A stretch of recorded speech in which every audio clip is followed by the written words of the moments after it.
Os doy la bienvenida al podcast de la que es ya la cuarta temporada de las charlas educativas. Recordad que estos podcasts, en su mayoría, no son más que los audios de las charlas en directo en YouTube y en Twitter Spaces. De ahí que la calidad de la grabación dependerá de la calidad del audio en los directos. Pero como siempre, creemos que vale la pena ofrecéroslos en este formato. Esperamos que os gusten. ¡Empezamos! Buenas tardes, os doy la bienvenida un domingo más al Space de las charlas educativas.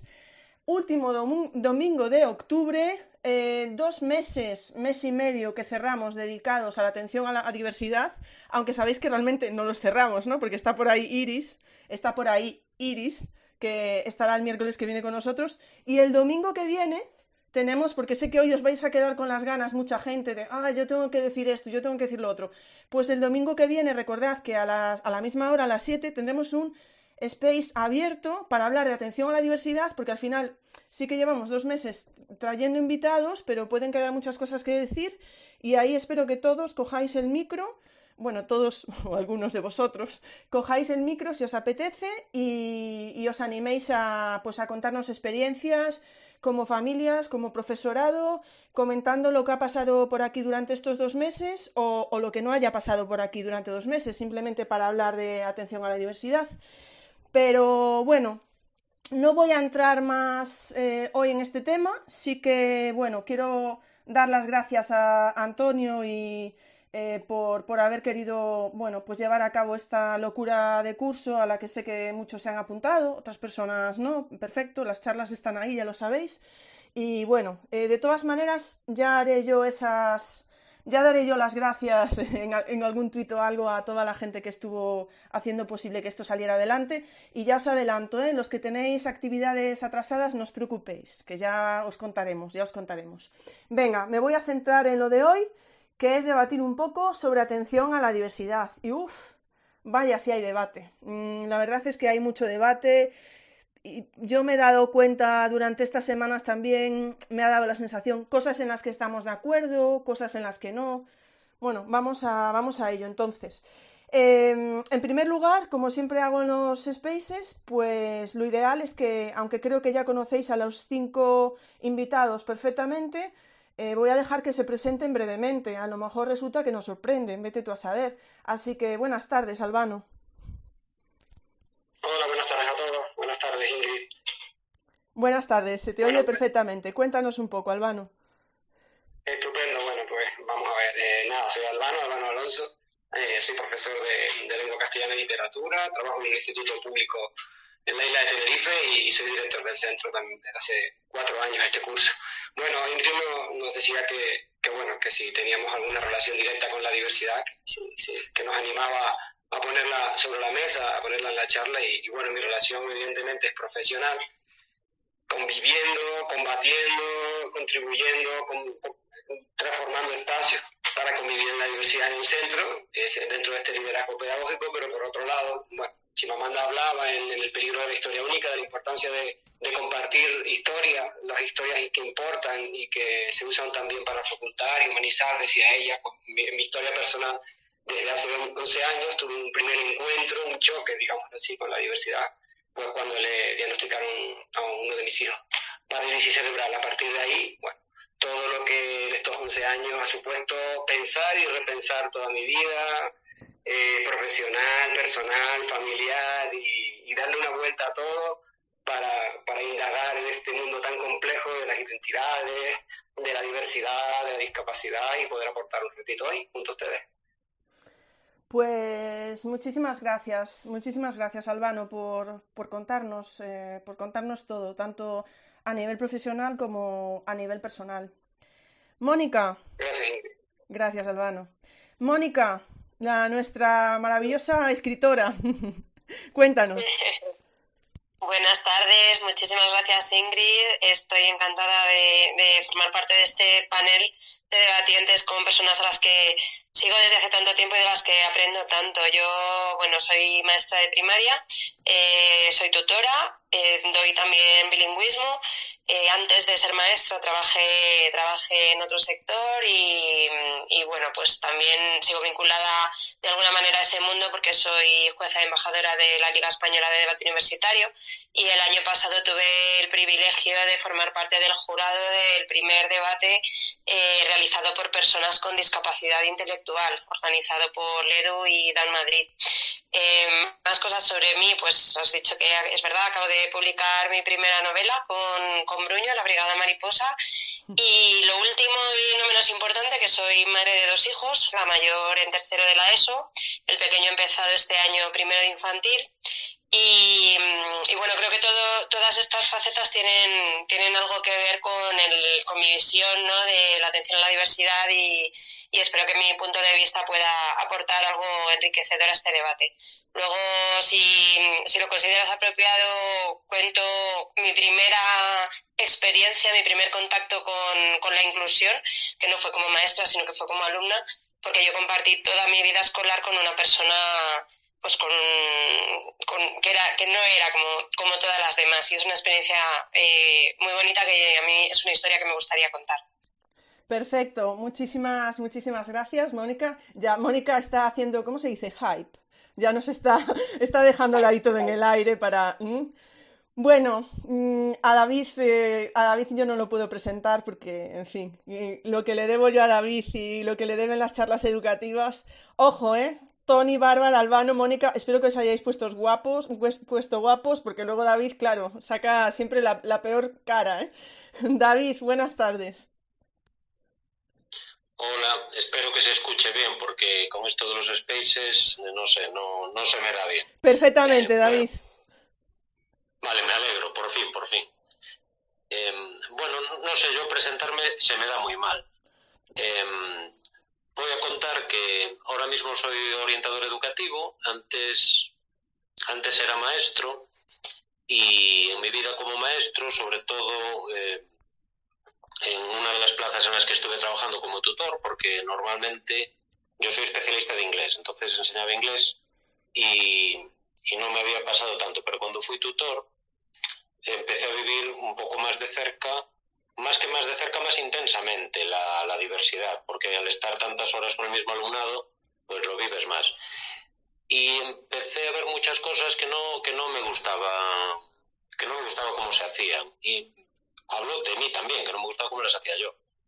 Y me pareció que, no sé, algo me empujó a tratar de hacerlo desde otro lugar y por eso me pasé a orientación, que en Galicia es relativamente fácil porque es un concurso de traslados, y me trasladé a una plaza de orientación un poco más lejos de casa, que yo ya iba caminando a trabajar. Y bueno, efectivamente ahora lo estoy viviendo de otra forma totalmente diferente. También no sé en qué acabará la cosa, porque no siempre estar en este puesto te permite lo que yo esperaba, que era, no sé, tener un papel un poco más determinante para que se cambiaran las cosas, pero supongo que todo se andará. Vale, David, es que acabaste así como... Vale, pues fíjate, yo no conocía así como había sido tu cambio. Pues muchísimas gracias, David. Ahora seguimos hablando. Bárbara, que nos hablas ¿desde dónde nos hablas, Bárbara? Ay, ¿cómo lo sabes? Hoy hablo desde Cádiz. Es que te lo pregunté y luego me dije, bueno, es que creo que no lo puso en Twitter y a lo mejor no quería que se supiera, no lo sé. No es ningún secreto. Vale. Bien. Bárbara, por favor, preséntate, que no te conocemos. Sí, ¿verdad? Bueno, yo soy maestra de música y de primaria, antigua diplomatura, donde ya sabéis que éramos todos docentes de primaria con especialidad y posteriormente hice también el grado de primaria. Llevo más años impartiendo clase por primaria que por música, claramente, y no tengo nada que ver con la persona que empezó a dar clase. O sea, yo quiero entrar ya un poco fuerte. Todo lo que he aprendido ha sido gracias a las PTs y a las E. Les hablo en femenino porque me han tocado todo grandes compañeras. Y yo es como he aprendido, he empezado a ver diversidad y he empezado a ponerme las pilas después de, no sé si estoy en mi curso número 18, 19 y creo que me falta todavía muchísimo por aprender. Mi décimo curso en equipo directivo 7 como directora, estoy en el tercero como jefa de estudios, y aquí retomo un poco lo que acaba de decir David.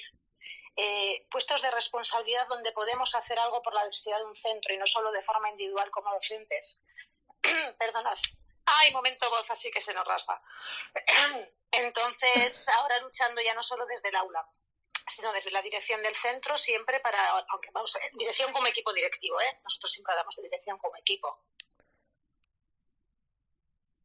Y intentando hacer cambios desde donde podemos, ¿no? Desde la unidad de orientación, trabajando en equipo con orientación, con PT, con AL, con PTSC, e intentando cambiar las cosas también desde arriba y no solo desde abajo. Muchísimas gracias, Bárbara. Haz unas gárgaras para tu siguiente intervención. Vale, bueno, doy paso a Toni. Toni, de verdad, Toni es una pasada porque, bueno, no, a ver, es que siempre que le digo algo y le propongo algo, siempre dice que sí. Y bueno, como todos los demás, como los 5 que están aquí. Pero bueno, que es una maravilla tenerte aquí, Toni, bienvenido. Buenas tardes, gracias Ingrid por invitarme y es un lujo estar aquí con esta gente porque son gente a la que admiro y gente a la que estoy encantado, me hago muy pequeñito aquí. Bueno, yo soy un poquito como Albano, ¿no? Porque Albano está allí en Canarias y yo es una hora más. Pero soy como Albano porque soy de lengua y literatura y también ahora soy director del centro. Y bueno, llevo 15 años en este centro donde estoy. Es un centro de especial dificultad, ya luego contaré un poquito con detalle, donde tenemos una unidad de trastorno del espectro autista, donde tenemos un programa de formación de cualificación básica de necesidades especiales y donde tenemos alumnado pues que necesita verse reconocido y necesita verse apoyado y reforzado, ¿no? Entonces, bueno, la diversidad la hemos vivido muy intensamente en mi centro y estamos, como ha dicho también Bárbara, desde el equipo directivo empujando para que todos consideremos la diversidad como una riqueza y no como un lastre o como una barrera, porque, no sé, mira si estamos gente aquí y creo que ninguno somos iguales. Y de esa diversidad es de donde se aprende. Y coincido con lo que ha dicho Bárbara y lo que han dicho algunos compañeros, que el estar trabajando con los PTs y estar trabajando con gente, en el caso de mi centro, con las compañeras que están en la unidad CIL, ha sido un lujo y una manera de ver al alumnado y de ver las necesidades de cada uno de un modo que jamás hubiera imaginado, porque bueno, lo triste es que haya compañeros que digan que son iguales cuando empiezan que cuando acaban a dar clase y yo creo que se aprende muchísimo en el día a día y se puede mejorar mucho, sobre todo si consideramos eso, la diversidad como un lujo y una riqueza. Bueno, pues creo que habéis hecho 5 intervenciones que ya son como, ¿cómo se dice esto? Una declaración de intenciones de por dónde vais a ir. Y bueno, yo sí estoy de acuerdo con lo que estáis comentando a nivel personal. Creo que, bueno, se va aprendiendo de la experiencia y de los compañeros, etcétera, año tras año. Bueno, los demás, vamos a empezar, van a hacer una primera intervención, luego tendremos en cuenta todos los comentarios y preguntas que hagáis, recordadlo, usando el hashtag de las charlas educativas. Sé que el Space tiene como su sitio de comentarios o algo así, pero como lo estoy mirando en el ordenador al mismo tiempo, ¿vale? Yo estoy así como con 4 cosas a la vez como siempre, por eso perdonadme que sé que siempre me equivoco mucho hablando, pero es que estoy ahí con cosas. Entonces, como voy a mirar lo del hashtag de las charlas educativas, ¿de acuerdo? Recordad también que hoy será un debate con los invitados y que será la semana que viene, el domingo, cuando podáis pedir la palabra y todos vosotros podáis hablar. Así que podéis ir tomando nota también y la semana que viene, si todo lo que quede en el aire, ir tomando nota toda la semana y la semana que viene, pues el domingo que viene, pues pedís micro y será vuestro, ¿de acuerdo? Pues vamos con una primera intervención de nuestros invitados. Primera y única, bueno, única no, primera y última en el sentido de qué es lo que tenemos un poco establecido. Luego sí que al final podrán hacer como una conclusión final y tal, pero para eso es un debate, ¿no? Entonces vamos con una primera intervención de cada uno que comentarán cualquier aspecto que ellos quieran relacionado con la atención a la diversidad, desde su experiencia personal, profesional, pues como decía Mónica antes, nos adelantaba en su caso. Así que vamos a empezar, en este caso de nuevo, con Albano. Gracias, Ingrid. Bueno, a ver, tanto que hablar de este asunto. No sé si enfocarlo desde un punto de vista personal o desde lo profesional. Creo que voy a empezar por mi centro, ¿no? Bueno, mi centro está en una zona periférica, el instituto donde trabajo, el IE San Benito, es una zona periférica de San Cristóbal de la Laguna. En el contexto tenemos colegios adscritos, dos de ellos o centros PROA, ¿no?, dentro de este programa, y bueno, la verdad es que entender la diversidad, incluso en el propio término, ¿no?, cuando ahora estamos, por ejemplo, elaborando y cerrando las programaciones didácticas, ¿no?, como algo que hay que atender y como algo que hay que además que curar prácticamente, y como algo que hay que, en fin, que prácticamente sobrevivir a ello, ¿no? Tony hace hincapié en lo importante que es realzar la riqueza de la diversidad, pero luego cuando llegamos al día a día de las clases, todo se nos rompe, ¿no? Todos esos esquemas, esa cultura de la diversidad que estamos aprendiendo, los que creemos en la inclusión, se nos rompe cuando un chiquillo no hay forma, ¿no?, y acaba en el despacho nuestro, de la dirección o de la jefatura de estudio, porque no lo podemos sacar adelante. Evidentemente, si seguimos trabajando en una cultura educativa en donde la diversidad sigue siendo un apéndice más, una parte más de la programación, una especie de elemento que nos obligan a introducir, pues todo va a seguir igual, ¿no? La nueva ley educativa habla de un principio importante, que es la personalización del aprendizaje, mediante el cual tenemos que entender que cada persona, con sus características, con la forja de su identidad, con su individualidad, aprende de una forma diferente, y que cuando queremos muchas veces pedir recursos, hablar de una inclusión real, es ahí donde tenemos que apoyarnos, ¿no? Es decir, yo creo que es una fortaleza del nuevo enfoque educativo, de las nuevas políticas educativas, precisamente entender que la diversidad es el centro y no es un apéndice más, y que es ahí en donde tenemos que empezar a construir el nuevo relato de la diferencia, ¿no?, entendida como esta nueva pedagogía de alteridad. Entonces, bueno, pues ya les digo, programas así importantes que tenemos en nuestro centro, con el paso del tiempo, los hemos intentado reconfigurar adaptándonos a esta cultura organizativa inclusiva. Desde el programa AICLE, ¿no?, de aprendizaje de lenguas extranjeras, cuando llega al centro, era un programa que segregaba, ¿no?, que creaba grupos en donde recuerdo que el profesorado decía que determinados alumnos, por ejemplo el alumnado de PEMAR o el alumnado de diversificación, no podía cursar un grupo AICLE, ¿no?, un grupo bilingüe, que por lo tanto tenían que estar fuera del programa. Con lo cual volvemos de nuevo a tener una visión de la diferencia como algo que estigmatiza, que marca y que incrementa la inequidad y la injusticia social en la escuela, ¿no? La escuela evidentemente no puede curar todos los males de la sociedad, pero entendiendo que hay factores estructurales externos que están ahí y que son muy difíciles de solventar, sí que podemos atenuarlo, y que sí que podemos cambiar la mirada en muchas cosas. Cuestiones que han ido funcionando en cuanto a la cultura inclusiva, la docencia compartida. La docencia compartida es algo que evidentemente tiene que llegar con más recursos, pero los centros que tienen la oportunidad de explorar la codocencia habrán visto resultados, la mayoría de ellos, compañeros y compañeras del equipo directivo de otros centros con los que yo he intercambiado experiencias, que ha surtido efecto. Es decir, que se detectan más pronto y mejor las dificultades, que se atienda mejor la diversidad en el aula, que se mejore la convivencia y que mejoran los resultados al final del trimestre. Y nosotros, por ejemplo, el año pasado, fue el primer año que apostamos por un modelo de codocencia, incluso con 3 docentes a la vez, incluida la docente de pedagogía terapéutica en muchas de nuestras clases, pues se vieron los resultados. Entonces, cuando se habla de la bajada de ratios, lo he hablado con algún otro director, hay grupos de diversificación con 10, 12 alumnos con malos resultados. O sea, las ratios importantes sí, es un factor más, pero configurando las clases de igual manera como lo hacíamos de una perspectiva unidireccional, sin fomentar el aprendizaje cooperativo y las metodologías inclusivas, pues poco va a cambiar por mucho que bajen las ratios. De hecho, por desgracia, las ratios irán bajando a medida que iremos notando en primaria y en secundaria el descenso de la natalidad. Por lo tanto, atender a la diversidad, más que atender, conocerla y reconocerla.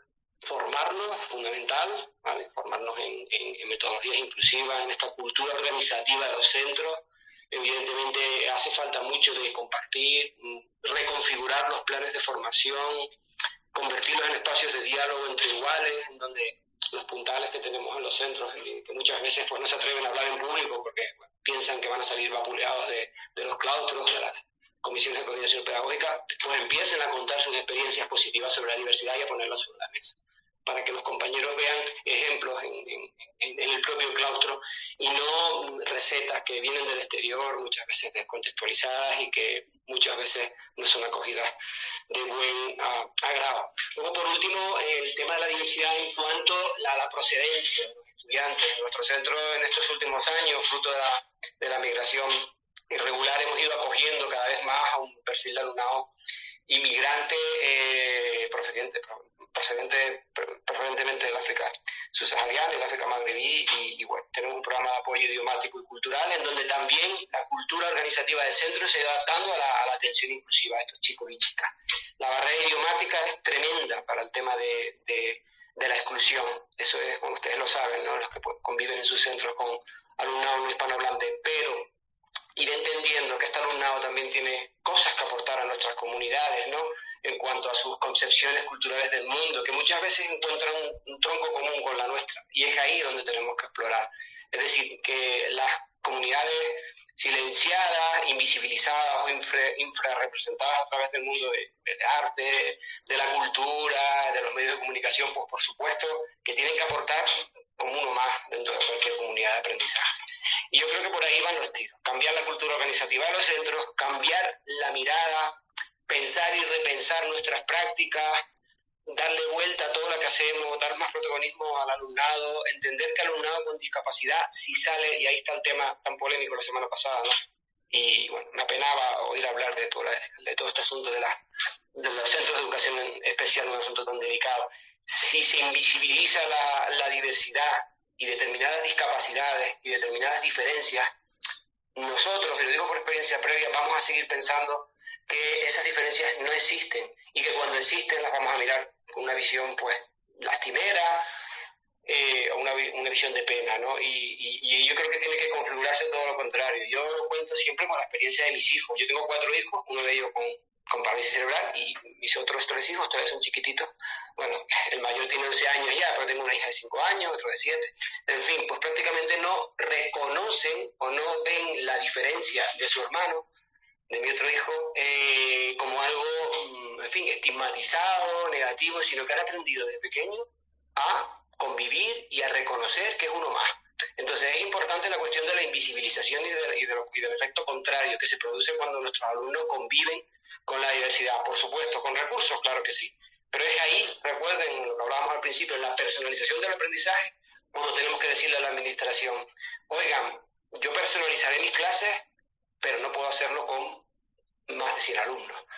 Si ustedes quieren que yo trabaje identificando las dificultades desde un punto de vista temprano, detectándolas, individualizando, potenciando las singularidades de cada alumno y convirtiéndolas en un motor para su aprendizaje y su progreso escolar, en ese momento es donde tenemos que pedirle precisamente a la administración que hay que bajar las ratios. Pero con este discurso, un discurso de añoranza de un pasado en donde las clases eran de otra manera, donde todo era de otra manera, y donde quedaban muchos atrás, hijos como mi hijo, hijos como muchos hijos de ustedes, y madres y padres que siguen sufriendo porque sus hijos sufren exclusión, todo va a seguir igual. Y es ahí donde tiene que nacer el cambio.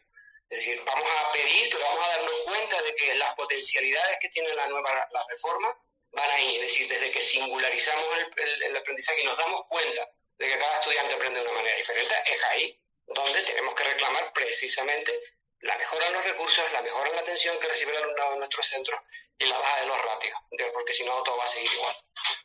Bueno, yo creo que por ahí no sé si me he pasado, Ingrid. Bueno, sí. No sé. Bueno, puede ser, pero la verdad es que, has tocado creo que temas muy importantes. Creo que has abierto muchos melones que ahora los tienen ahí sobre la mesa Bárbara, Tony, David y Mónica. Mónica, cuéntanos tú. Bueno, pues yo voy a empezar enlazando con lo último que ha dicho Alba, ¿no? Que me parece muy, muy importante, ¿no? Que es que atender a la diversidad es algo inherente a nuestra condición de educadores. nosotros cuando llegamos al aula tenemos que manejar tantas individualidades como niños y niñas tenemos. Entonces, yo he contado antes que yo me dedicaba a otra cosa y yo decidí ser maestra cuando fui madre, y yo decidí ser maestra porque vi que se me daba muy bien ayudar a mi hija a aprender, pero cuando llegué al aula me di cuenta que el mérito no era mío, el mérito era que mi hija aprendía muy rápido.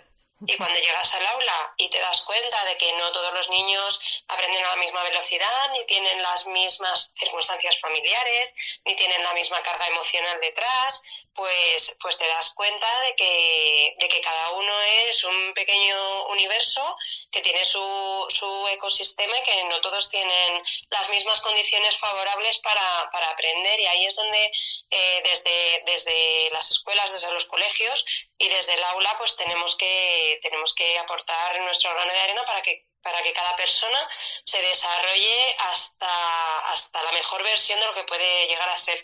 Y esto lo decía Quique Guerrero el otro día, ¿no? Que decía, ¿y quién no necesita una atención individualizada, ¿no? Porque si cogemos la ley, cada uno de los aspectos, pues cada persona puede encajar en uno de los guiones que vienen, ¿no?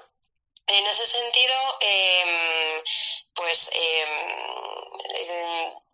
quería también hacer mención a una frase que dijo Elisa el día que hablaron de centros y diversidad, que ella dijo que al colegio o a la escuela vamos a aprender a ser personas, y creo que eso es muy importante, que no solamente aprendemos lengua, matemáticas, sociales, naturales, inglés, que ahora es muy importante, sino que aprendemos sobre todo a ser humanos y a entendernos y a desenvolvernos en una sociedad en la que no todos somos iguales y no todos lo tenemos igual de fácil.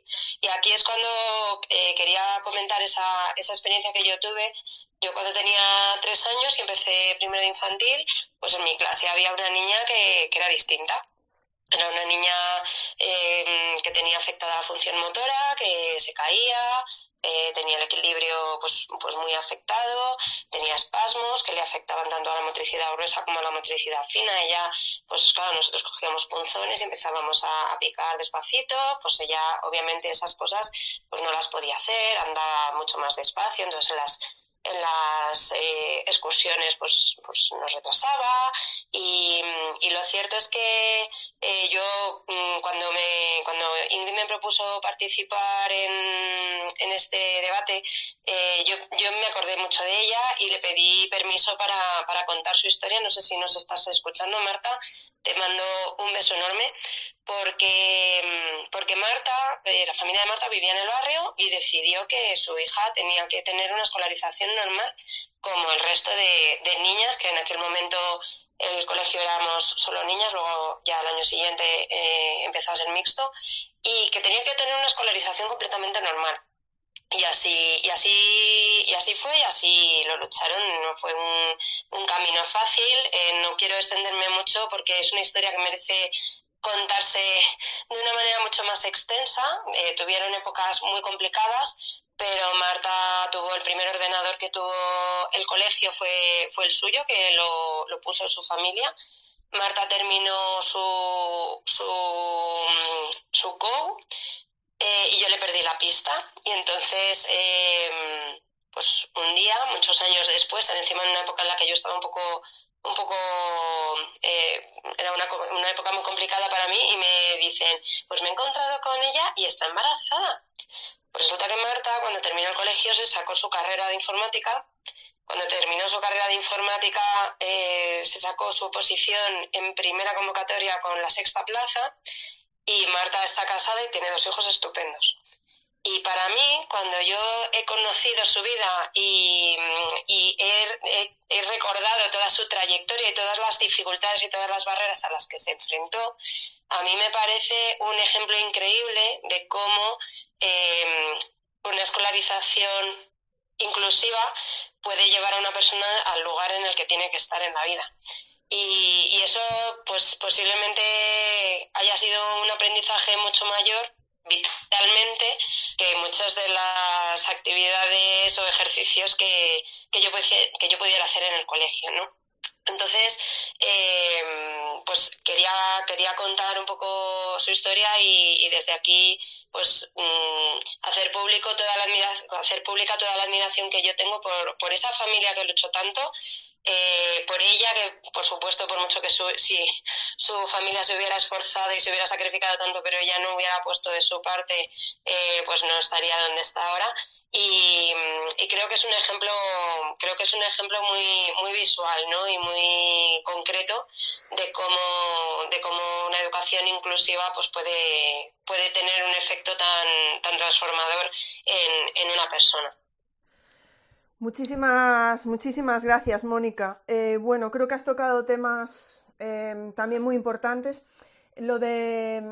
Creo que, por ejemplo, lo de las familias, ¿no? Que la familia tuvo que poner el ordenador, que eso también salía en el space que tuvimos con las familias, cómo ellas tenían muchísimas veces que aportar los recursos de manera personal. También en el space de las familias hemos visto que había familias que tenían a los niños en centros de educación especial, otros que optaban por los centros de educación ordinaria, y ahí, en eso que hablas de la educación inclusiva, a mí personalmente la idea que para mí se enlaza con la de Albano también cuando dice lo de que no se invisibilicen, etcétera, ¿no? Es el hecho de que tú estás hablando como siendo compañera pues de una niña que tenía pues algún tipo de dificultad mayor, lo que aprende, porque eso es también, ¿no? Lo que aprenden los que están alrededor, que yo creo que ese es otro tema que, bueno, que está ahí, que me parece importante también y que ha salido en algún space. Creo que Ana Sancho, ay, es que ahora me va a matar porque me estoy olvidando del apellido. Creo que es, pero Ana Sancho, ahora lo reviso cuando Ana Fernández. Fernández Sancho. Ana Fernández Sancho. Fernández Sancho, ¿verdad? Sí. Vale, pues ella habló... Sí, yo quería comentar que esta compañera no supo lo que tenía hasta muchísimos años después. Estamos hablando de hace 40 años. El colegio no estaba adaptado. Ahora mismo tenemos un colegio que yo creo que al 99% está adaptado y tiene su ascensor y tiene sus rampas. Pero claro, ella tenía que subirse sus 4 pisos de escaleras con su mochila. Y bueno, pues a veces contaba con ayuda, pero otras no. Y ella no supo lo que tenía hasta que tuvo a su segunda hija y le detectaron que era portadora de una enfermedad rara. Claro, hace 40 años no se tenía ni idea, y entonces a partir de ahí fue cuando ella fue consciente de lo que tenía y ha podido investigar y bueno, pues ya avanzar un poco con pues cosas que no puede comer y dentro de toda esta enfermedad, que es la aciduria glutárica, espero haberlo dicho bien, ella tiene un grado bajo que le ha permitido desenvolverse con cierta normalidad. Hay grados mucho más avanzados, que ella me contaba el otro día, que es gente que prácticamente no se puede levantar de la cama.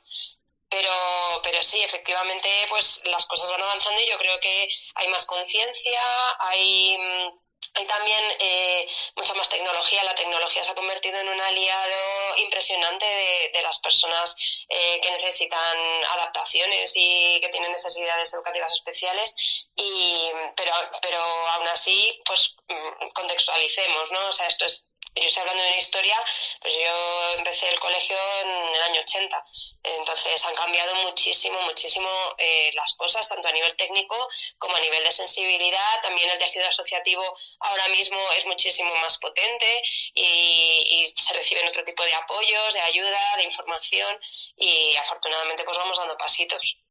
Muchísimas gracias, Mónica. Y bueno, esto también que acaba de decir Mónica me recordó a la charla de Antonio, y que creo que luego lo nombró más gente, es que no lo recuerdo ahora porque al final algún nombre se me va, alguna cosa, pero sí que ha salido durante estos meses la idea de que, creo que salió en la charla de orientadores y PT y AL, creo que salió la idea de que aunque no tengamos un diagnóstico, hay que actuar sobre las dificultades que haya, ¿no? Intentar atender y superar esas dificultades. Bueno, me voy a liar y no voy a seguir, pero creo que es eso, ¿no? Hablando de que a veces los diagnósticos tardaban, etcétera. Venga, va, que yo me lío y no soy yo la que tiene que hablar. Y David, venga, paso contigo. Hola, espero que se me siga escuchando. Sí, no vaya a ser sí, perfecto. Vale, perfecto. bueno, yo qué sé, después de escuchar estas intervenciones ya no sabe uno muy bien qué decir, pero bueno. Yo estaba preparando estos días sobre qué hablar y lo he planteado un poquito como conclusiones que saco yo después de lo que la gente ha dicho, ¿no? Y bueno, habéis comentado las dos cosas de las que quería yo hablar. Ahora, Ingrid, comentabas sobre el tema de los diagnósticos, porque se ha escuchado varias veces en las charlas que es esencial recibir diagnósticos rápidos, identificaciones rápidas y demás. Sin embargo, en otras charlas también se ha oído historias como, por ejemplo, la de Matías, que contaba cómo un diagnóstico rápido precisamente fue lo que impidió que su hijo estuviese bien en el centro, porque a raíz de ese diagnóstico ya fue encasillado de una determinada manera y ya no pudo escapar de eso. Y le pasaba un poquitito lo mismo a Marta también, que una vez que hay un diagnóstico, detrás viene un dictamen, detrás vienen unas decisiones que se toman por la familia y demás. Entonces yo creo que esto viene a demostrar un poquito que lo importante es lo que comentabas ahora, es decir, ir construyendo esta idea de la diversidad como enriquecedora y de que todos tenemos que estar... claro, es que esto de atender la diversidad a veces puede llegar a sonar mal, ¿no? Lo de atender, y es verdad, pero bueno, tampoco se me ocurre otra forma muchísimo mejor de expresarlo. Quizá responder a la diversidad o ser consciente de la diversidad. Y yo creo que eso es realmente lo que nos tenemos que mirar, porque esto es un poco lo que era el modelo clínico que se basaba en eso. El médico te detecta un diagnóstico y te doy una pastilla. Pero es que la educación no puede funcionar así, porque siempre vamos a llegar tarde. Es imposible, por mucho que lo intentemos, por mucho que digamos, no, es que el ideal es acelerar más la identificación. No se puede acelerar más, no es posible. Es decir, la única forma es que seamos más abiertos a la diversidad, que la conozcamos mejor y que estemos ya dispuestos a actuar en consecuencia. Es que si no, yo no veo otra manera. Y por ser breves, que de esto, claro, podría estar hablando una hora entera. Por ser breve también, el otro tema que ha sacado de los centros, en el que yo suelo entrar a saco, voy a tratar de no entrar a saco, porque si no, ya veo yo que no voy a acabar. Simplemente quería también comentar que en las propias charlas salieron historias un poco contradictorias, ¿no? Porque algunas personas, y yo lo comprendo, porque la historia personal de cada uno es indiscutible y cada uno la vive como la vive. Y entonces yo entiendo perfectamente que alguna gente ya ha tenido unas experiencias muy buenas en centros especiales. Pero, oye, yo creo que no se le puede pedir a las personas individuales que sean abanderados de nada ni adalides de nada.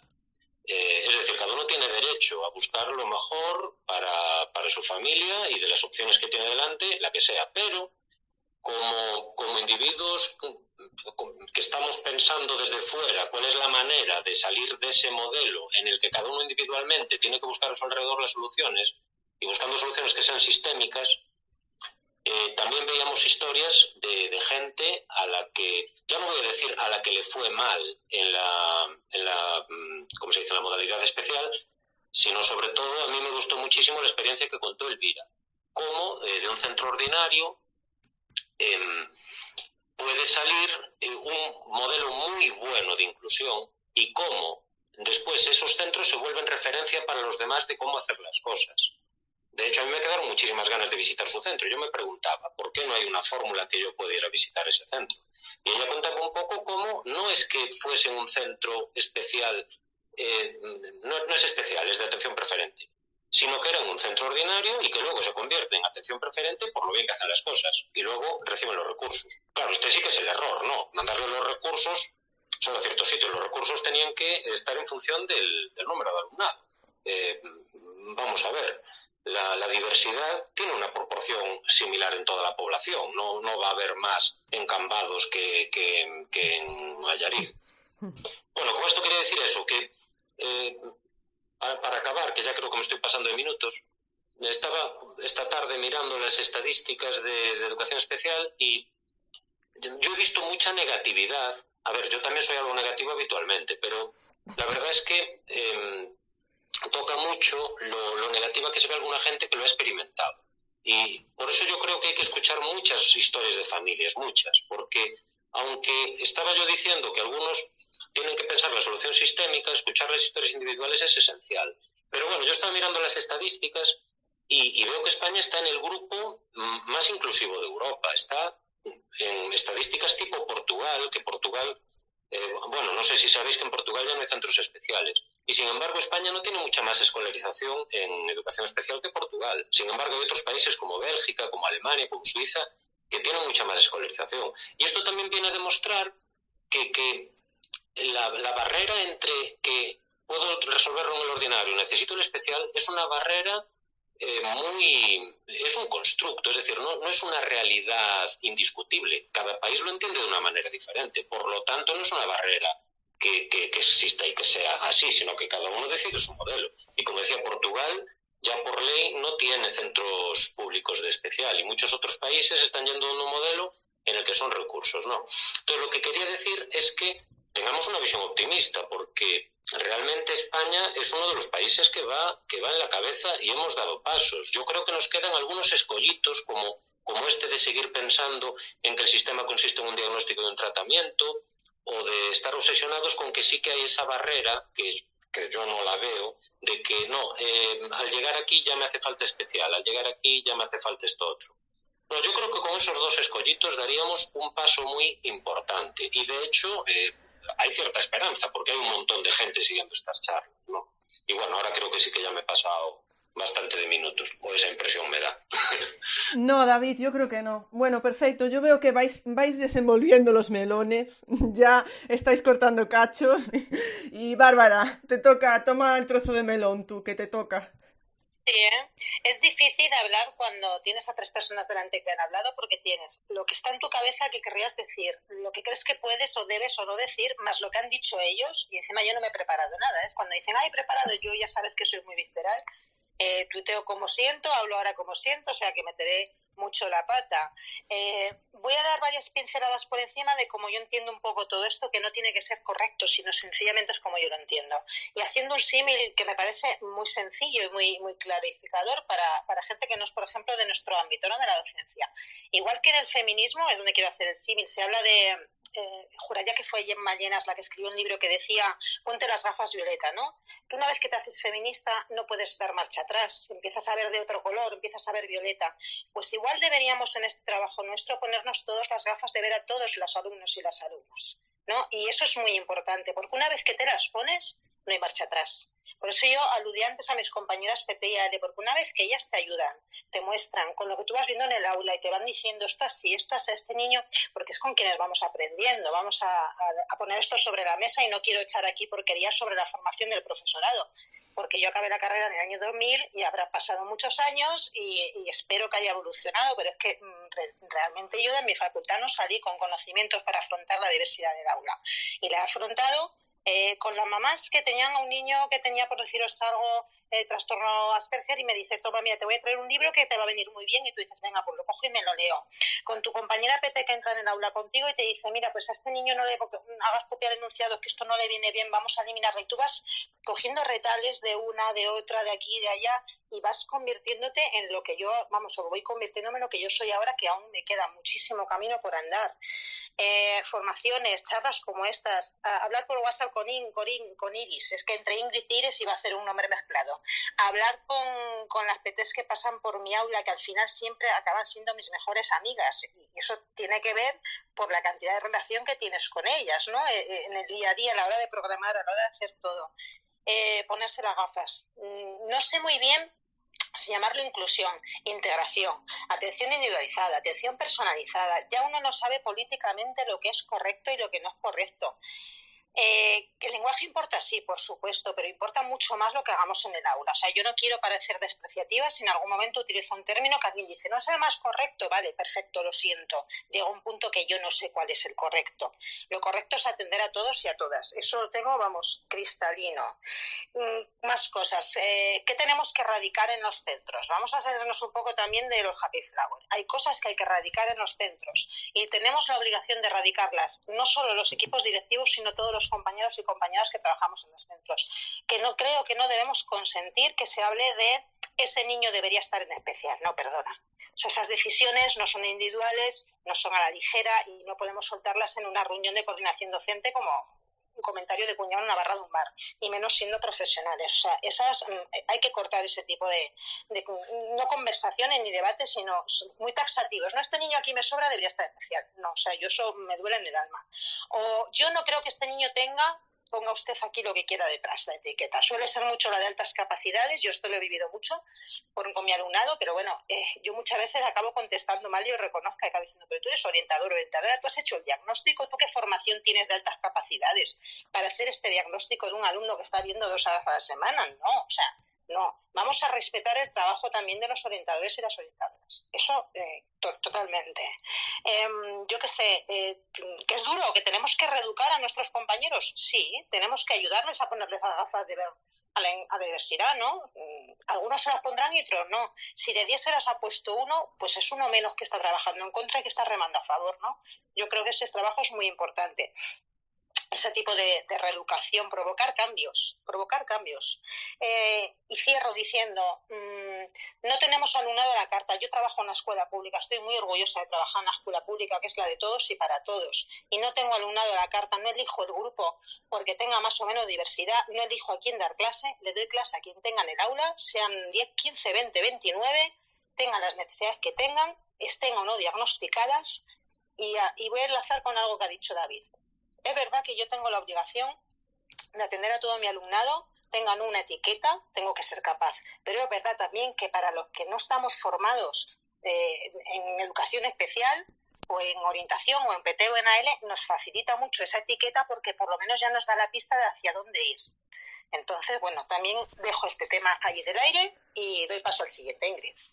Muchísimas gracias, Bárbara. Bueno, yo creo que ya hemos puesto más cosas sobre la mesa todavía, como la formación. Y bueno, ahí está, ¿no? Que también creo que ha comentado, bueno, lo habéis comentado todos un poco, la propia Bárbara, creo que, creo que todos, ¿no? La idea de esa formación como entre iguales, a veces incluso que creo que quizá en algunos centros no se aprovecha lo que hay dentro, se mira para afuera o se mira para un nombre determinado, lo que sea, y creo que se puede aprender mucho de los compañeros dentro de un centro. Pero bueno, lo dejo ahí yo como reflexión. Tony, que preguntabas, ¿cuánto puede durar? Pues Tony, casi estamos en la hora. Te toca a ti. Bueno, pues como ha dicho Bárbara, ir aterrizando el último, ya te han quitado la mitad de cosas que querías decir y yo me había preparado muchas, pero me las han quitado todas, así que no sé qué decir. Bueno, mira, como os he dicho, llevo 15 años en un centro de especial dificultad. Estoy hablando de un centro que tenía alrededor del 50% de fracaso escolar. Los problemas de diversidad en aquel momento, pues sobre todo, era debido a la marginalidad del alumnado, un contexto sociofamiliar muy desfavorable, el absentismo, que es también un tema que afecta a la diversidad y la inclusión, muy importante, que a veces no se habla, y claro, el que en un momento la administración decidiera instalar allí una unidad CIL de alumnado de espectro autista, pues nos chocó a todos, ¿no? Porque decíamos, igual este no es el centro más apropiado, porque ya tenemos nuestra buena dosis de diversidad, igual podéis haber puesto en otro sitio, y estábamos como muy enfadados. Y entonces es cuando vino lo que ha comentado Albano, que cuando ves, ¿no? El visibilizar, ¿no? El que vinieran estos chicos y chicas de espectro autista y convivieran con nosotros y entraran en las aulas con total normalidad, con la ayuda de estas profesionales que estaban allí y que siguen estando, y pudiéramos ver esa diversidad que iba más allá de los contextos sociofamiliares, la dificultad de aprendizaje y todas estas cosas, era algo ya mucho más serio. Nos hizo cambiar un poco la mirada y en esa línea pues dijimos, la diversidad, como os decía antes, es un reto, es algo como que tienes que convivir, porque miras a tu alrededor y sales del instituto y sales a la calle y ves que la gente es diversa, pones el First Dates y descubres que la gente es diversa también. Y eso pues te hace ver que como profesional tienes que enfrentarte a ello y que tienes que dar una respuesta. a mí estos debates que a veces inclusión sí, inclusión no, no sé, me suena que, no sé, en un hospital rechazarán a los enfermos más graves pues porque no tienen recursos, ¿no? Es algo impensable, ¿no? Evidentemente nos faltan recursos, nos faltan muchísimos recursos. La administración que apuesta a veces desde las leyes por la inclusión debería apostar también por dotar de recursos a los centros para que puedan dar una respuesta adecuada a esa diversidad, pero nunca puede ser una excusa el decir no tengo suficientes recursos, porque nunca tendríamos suficientes recursos, nunca. Yo ya digo, cuando estábamos en este centro que teníamos la mitad no, una tercera parte de los alumnos que tenemos ahora, teníamos a veces ratios de 12 y 14 alumnos, porque hacíamos desdobles, y aún así fracasaban casi todos, ¿no? Porque, bueno, no estábamos dando la respuesta adecuada. Comenzamos a hacer codocencias y con las codocencias conseguimos mejorar. Hacer cambios, hacer mejoras, hay que hacerlas pensando siempre en esa atención a la diversidad, no en una supuesta excelencia de elevar el listón o de llegar más alto, sino llegar a todos, ¿no? Cuando hablamos de la escolarización obligatoria, y en esto sí que quizá también la administración debería replantearse la organización escolar para atender mejor a la diversidad. Pensamos en la escuela, pensemos como barreras arquitectónicas, ¿no? Porque estamos hablando de inclusión, ¿no? La escolarización obligatoria está siendo una escalera, ¿no? Y nos toca estar peleando para que estos chavales suban escalón a escalón, y gastamos mucho esfuerzo, cuando en realidad deberíamos pensar en una rampa y que cada empuje vaya subiendo un poquito, porque resulta que a veces estamos empujando, gastamos mucho esfuerzo en que suban el escalón y no llegan a subir el escalón y vuelven a caer y se quedan donde estaban, ¿no? Pensar en la repetición de curso, ¿no? Alumnos que tienen dificultad de aprendizaje y que no son capaces de pasar ese listón y vuelven a la línea de salida y siguen anclados ahí año tras año, ¿no? Entonces, la atención a la diversidad es, por un lado, un trastorno de aprendizaje, necesidades educativas especiales, pero también muchas cuestiones que afectan a los entornos, a los contextos, y que se deben contemplar, esa compensación educativa, que, como ha dicho Bárbara, somos escuela pública. No podemos poner el cartel ese de reservar el derecho de admisión y a este me lo quitas, este me molesta. Si ese es el planteamiento, pues igual tu lugar no es la escuela pública. Y sí, y al margen de todo eso, reclamemos los recursos, reclamemos todas los apoyos y toda la formación, porque también es muy necesaria la formación y lo que necesite ese alumno para salir adelante, porque las necesidades son de los alumnos, no de los profesores. Los profesores somos los profesionales que debemos ayudar. Y ya está. No sé, no me quiero enrollar mucho, así luego podéis preguntar, ¿vale? Muchísimas gracias, Tony, muchísimas gracias a los 5 por esta primera intervención. Por ahora tengo que decir que no hay preguntas, pero bueno, sí hay una petición. Voy a daros ahí 5 comentarios que ha habido. Por ejemplo, Maestro Salieri, que dice, aparte de formación, especialmente en secundaria, dice él, haría falta, porque yo luego no me hago responsable de las opiniones de nadie aquí, haría falta garantizar de algún modo un mínimo de empatía y profesionalidad en el profesorado. Se siguen escuchando muchas cosas como, es que tengo otros 29, a él no le pasa nada, si quisiera podría. Esto nos dice Maestro Salieri. Tenemos por aquí a Millaray, que dice, soy docente en escuela regular y madre de adolescentes con discapacidad. Y qué terror me da de adolescente con discapacidad. Qué terror me da que ella asista a un lugar tan discriminante, entiendo desde su experiencia. Es muy doloroso escucharles, pese a ello es urgente cambiar esto porque es un derecho y porque es justicia social.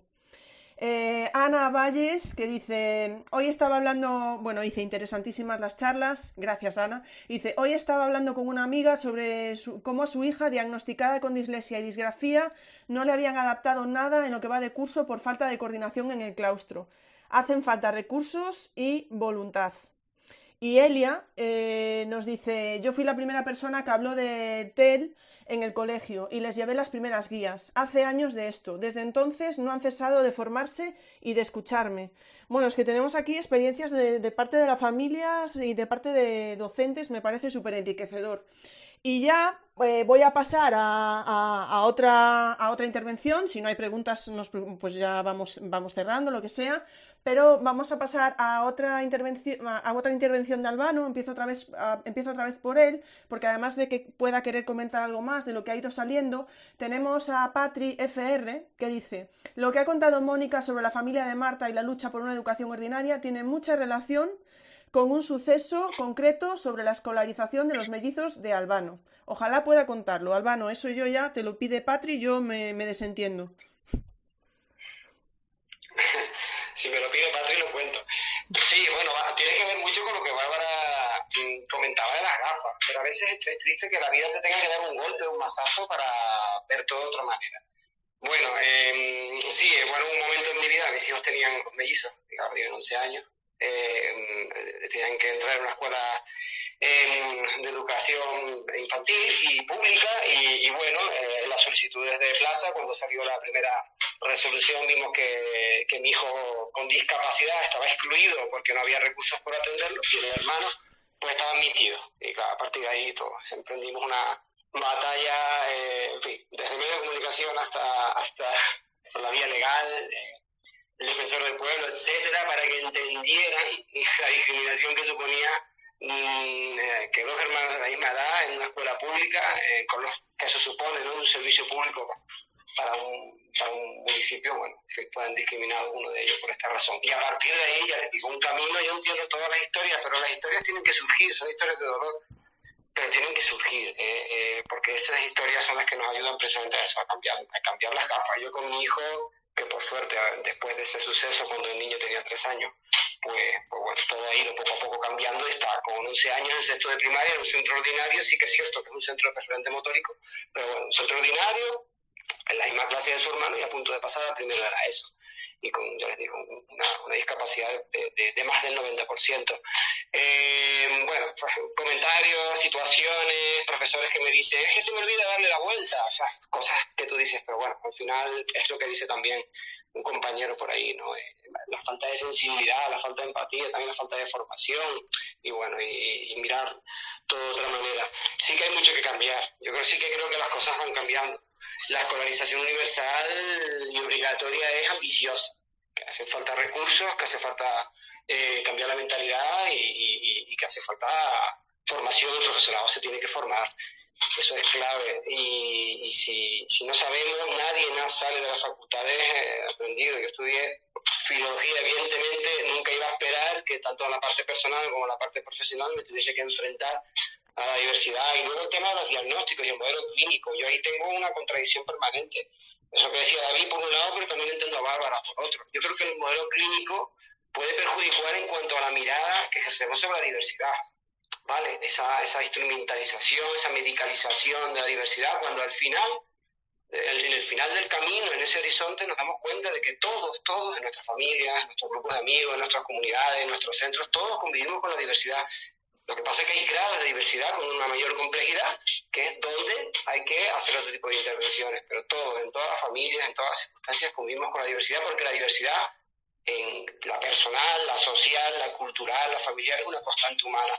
Y a partir de ahí, destruirlo todo si hace falta y volverlo a reconstruir. Y a veces la escuela necesita una sacudida, y si tiene que sacudirse con historias personales, muy dolorosas que sean, pues tendrá que sacudirse. Y que sacudan las madres me parece muy bien, y los padres, porque eso es parte también de nuestro proceso. Nosotros somos los trabajadores de la escuela pública, parte de un servicio público, y también estamos para eso, para remover conciencias. Entonces, todo lo que se aporte en ese sentido, de historias personales, es lo que decía al principio, me parece fundamental, y en esa línea, yo les digo, esas sacudidas a veces hay que dárselas al sistema educativo, porque si no todo va a seguir igual.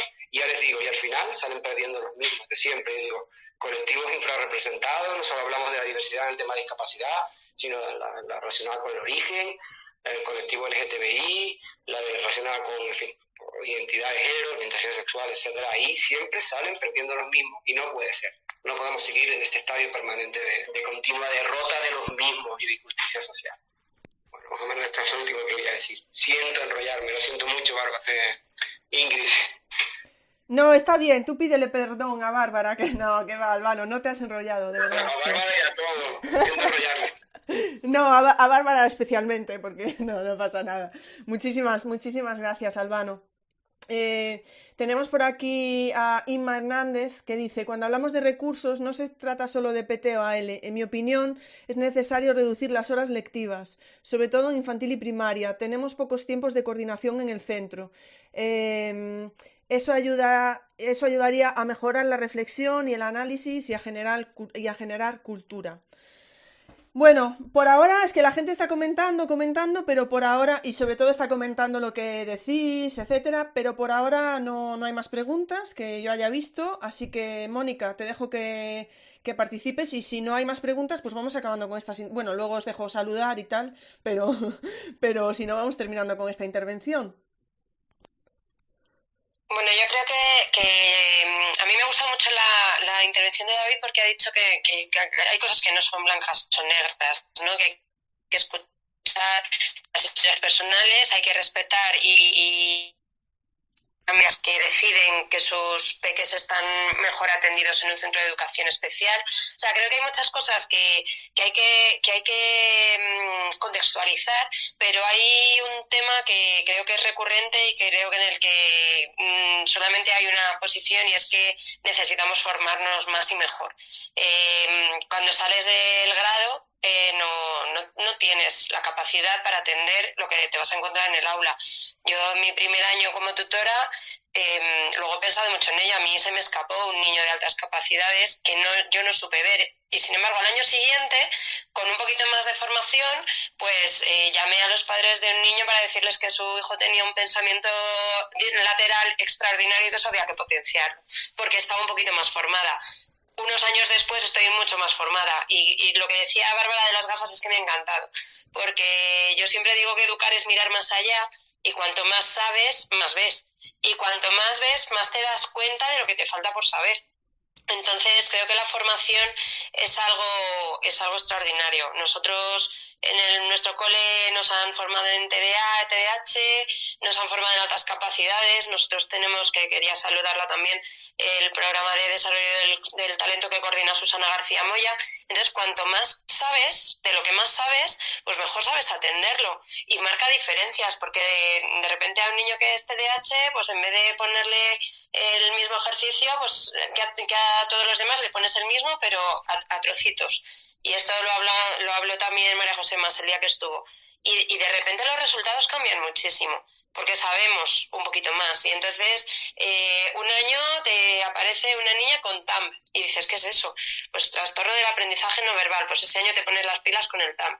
Y un año tienes un niño TEA y te pones las pilas con el TEA. Y eso es lo que decía Bárbara, ¿no?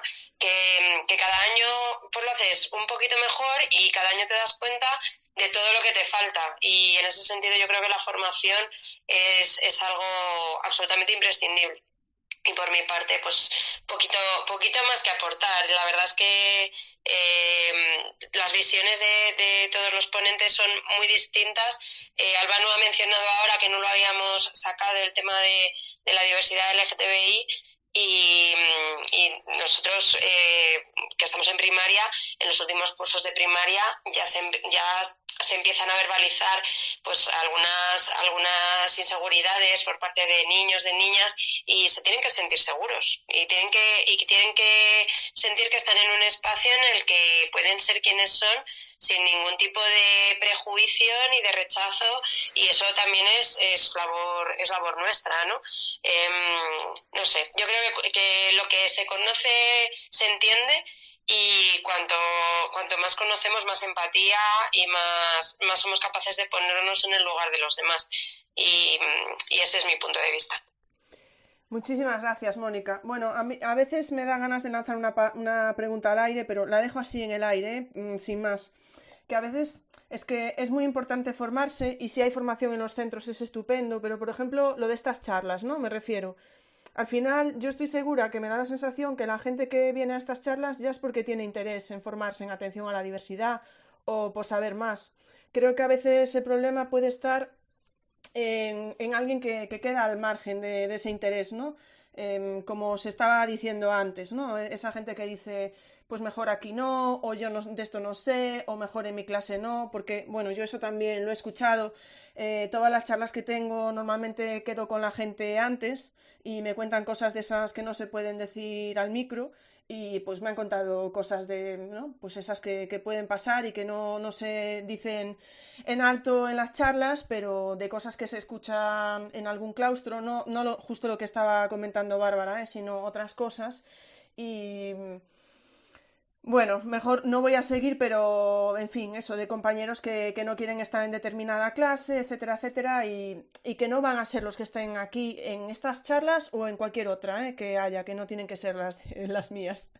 Bueno, David, venga, te toca. Bueno, a ver si consigo decir las cosas que estaba ahora pensando, porque se me ocurrió mirar los comentarios que hacía la gente y no debería haberlo hecho. Parece ser que el comentario de los diagnósticos que despertó un poquitito de, ¿cómo decirlo?, de pensamiento, ¿no? Y bueno, está diciendo la gente que para intervenir que hace falta un diagnóstico, que es un poco lo que había comentado yo.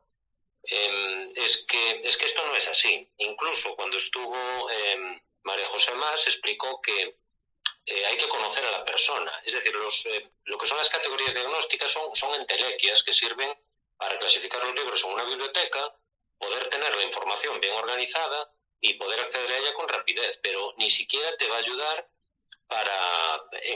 ni siquiera en el ámbito médico te va a resolver la intervención. Porque hay gente que cree, no, me dicen TEA y ya tengo el manual con las 5 instrucciones, o me dicen TEA y ya tengo el manual con las 5 instrucciones. Y si encima esto lo combinamos con que el profesorado se tenga que informar en todas las diversidades diferentes, por eso decía que este no puede ser el camino y nunca vamos a llegar a tiempo. ¿Cómo podemos aspirar a que el profesorado conozca todo esto? La solución no va por ahí, la solución está por esforzarse en conocer mejor a cada uno de tus alumnos. Obviamente, cuanta menos sea la ratio, mejor. Y yo soy el primero que firma para reducir las ratios, pero bueno, ahora tenemos las que tenemos. Y también os digo una cosa, en Galicia se da la casualidad de que tenemos unas ratios bastante más bajas que en el resto de España y muchas veces no se hace más. Y tienen exactamente las mismas excusas que en otros sitios con peores ratios. Es decir, a veces la bajada de la ratio esconde una falta de voluntad, pero bueno, no siempre, evidentemente. Yo sé, por ejemplo, el caso de Tony, que lo he explicado muchas veces, sus problemas no son salvables. Entonces, ¿cuál es lo que sí creo yo que es lo que hay que hacer? Lo que hay que hacer es el camino que nos hemos marcado. Dejar de que la diversidad sea invisible, verla, conocer mejor al alumnado y diseñar estrategias educativas que beneficien a mucho alumnado, no a este. Y de ahí las estrategias que se han estado explicando. Por ejemplo, a mí me gusta mucho el tema de pensar en la gente con altas capacidades, porque, claro, ¿qué pasa? Que si todas las estrategias van de este tipo, es que voy a tener que simplificar los textos, es que voy a tener que secuenciar las tareas. Claro, a lo mejor me voy a olvidar siempre de los de altas capacidades, son para los que no tengo tiempo. Entonces, es esencial buscar las fórmulas que benefician a todos.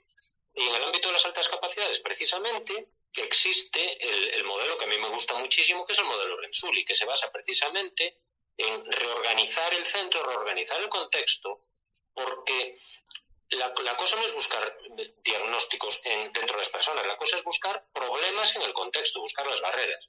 Entonces, el sistema de Renzulli se basa un poco en reorganizar el centro para que puedan existir el máximo número posible de tareas que puedan dar respuesta a mayor número de circunstancias.